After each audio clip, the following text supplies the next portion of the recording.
आपण पाहत आहात आपल्या हक्काचे प्रतिध्वनी न्यूज। आरगेत तरुणावर धारदार शस्त्राने वार, तरुण गंभीर जखमी, दोघांना अटक। मिरज तालुक्यातील आरगी येथे धारदार शस्त्राने तरुणावर हल्ला करीत त्यास गंभीर जखमी केल्याची घटना घडली आहे। या घटनेची नोंद मिरज ग्रामीण पोलीस ठाण्यात झाली आहे। पोलिसांनी दोघा हल्लेखोराविरुद्ध गुन्हा दाखल करून त्यांना अटक केली आहे। हल्ला कोणत्या शस्त्राने केला हे मात्र स्पष्ट होऊ शकलेले नाही। हल्ला करणारे व जखमी हे परस्परांचे मित्र असल्याचीही प्राथमिक माहिती समोर आली आहे। या घटनेमुळे आरगसह मिरज पूर्व भागात एकच खळबळ उडाली आहे। पोलीस उपनिरीक्षक मगदूम या घटनेचा पुढील तपास करत आहेत। सुनील बाबासो देसाई, राहणार देसाई मळा, आरग असे जखमी तरुणाचे नाव आहे। पोलिसांनी या प्रकरणी अविनाश दत्तात्रय पवार, राहणार आरग व रवींद्र मोहिते अशा दोघांना अटक केली आहे।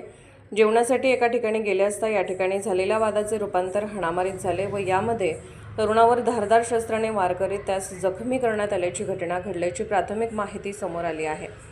याबाबत मिळालेली अधिक माहिती अशी की आरग येथील मनसूरवाडी परिसरात ही घटना घडली आहे। गुरुवार दिनांक 23 रोजी रात्री उशिरा येथील सचिन पवार यांच्याकडे जेवणाचा कार्यक्रम होता। या ठिकाणी जखमी सुनील देसाई, अविनाश पवार, रवींद्र मोहिते व अन्य काही लोक जेवणासाठी गेले होते।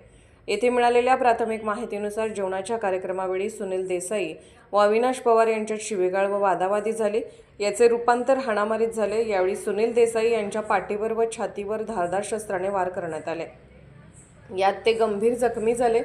जखमी सुनील देसाई यांना तातडीने मिरज शासकीय रुग्णालयात उपचारासाठी नेण्यात आले।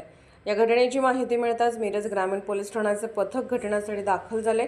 परिस्थितीचे गांभीर्य लक्षात घेऊन पोलिसांनी तातडीने अविनाश पवार व रवींद्र मोहिते या दोघांना ताब्यात घेतले।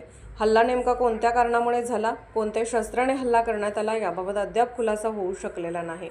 हल्ला करण्यासाठी वापरण्यात आलेले शस्त्रही अद्याप पोलिसांना मिळालेले नाही।